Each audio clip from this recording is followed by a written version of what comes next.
मीनाक्षी स्वराज, मैं social activist हूँ और अगर कोई संगठन कहे तो मैं मेरा विश्व ही पूरा मेरा संगठन है और मानव हित में काम करना चाहती हूँ। कुछ ऐसा करना चाहती हूँ जिसमें मैं कुछ करूँ जिसका असर पूरे मानव समुदाय के जीवन शैली में और उनके जीवन परिवर्तन में नज़र आए। यही मेरा उद्देश्य है जीवन का। देखिए, अगर भारत और अमेरिका की बात करें, अमेरिका बहुत महान देश, बहुत अमीर देश, तकनीकों से सब कुछ में आगे, वो मतलब विश्व का महानायक है वो। लेकिन ये महानायक का जो अहम भाव था ना, कोरोना ने उसी में मात हो गई। कोरोना के संक्रमण में वही वो मात खा गया।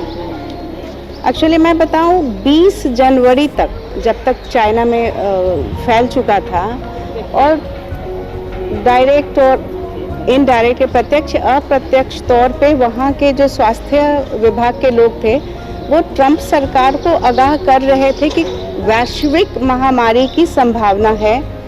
लेकिन तब 20 जनवरी तक, 22 जनवरी तक ट्रंप ने यहाँ गया कि किसी को कुछ भी परेशान होने की ज़रूरत नहीं है, हमारे पास सब कुछ है, हम सब कुछ नियंत्रित कर लेंगे। ये अहम भाव में ही उसकी ये स्थिति हुई है। 29 फरवरी को वहाँ पहला मरीज मिला जिसमें सरकारी पुष्टि हुई, स्वास्थ्य विभाग ने पुष्टि की कि इसकी मौत कोरोना से हुई है। तब भी बहुत कुछ संज्ञान नहीं लिया गया। पूरा फरवरी निकल गया, मार्च निकल गया, तब तक अमेरिका ने इसको एक भयानक स्थिति को लेके उसने कोई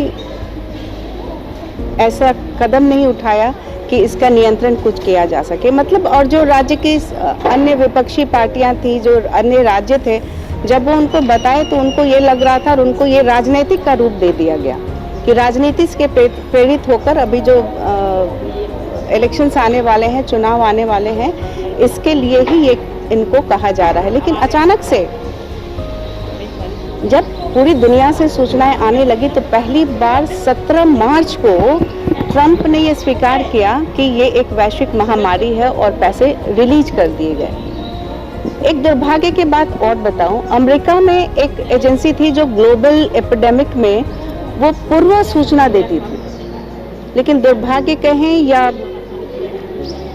उसके बहुत दिनों से काम न करने के कारण मई 2018 में ही उस कमेटी को भंग कर दिया गया।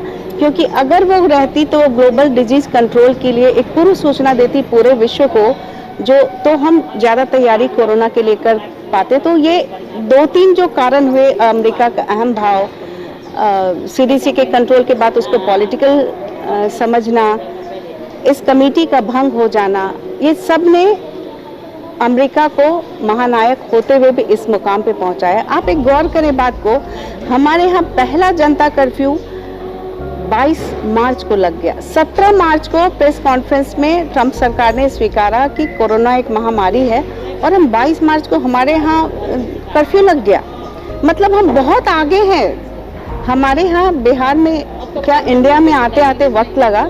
चाइना से वो अमेरिका गया, अमेरिका से विदेशियों के आगे, विदेशियों के साथ इंडिया आया और हम लोग बहुत जल्दी हम लोगों ने ये सुरक्षा कवच अपनाया, सोशल डिस्टेंसिंग मनाया, जनता कर्फ्यू हुआ, उसके बाद लॉकडाउन कर दिया गया। पहला लॉकडाउन तो हमारे 21, हालांकि 22 मार्च के जनता कर्फ्यू के बाद भी 144 लागू ही रही।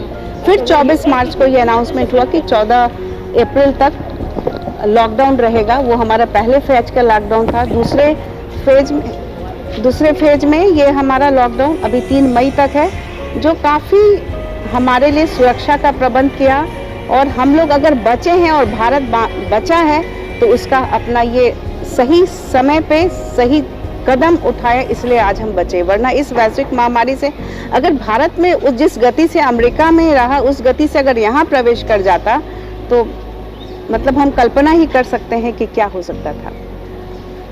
बस लाशें ही लाशें होती थी। अभी अगर हम संभले हैं तो वो सिर्फ लॉकडाउन है, इसलिए हमें लॉकडाउन के सारे नियमों को पालन करना है।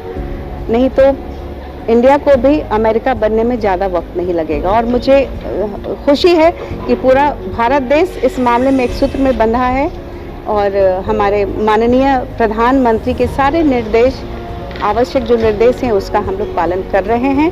और हम अमेरिका से बहुत पिछड़े देश, विकासशील देश होते हुए भी हम लोग बहुत सही जगह पे हैं और चीज़ें नियंत्रण में हैं।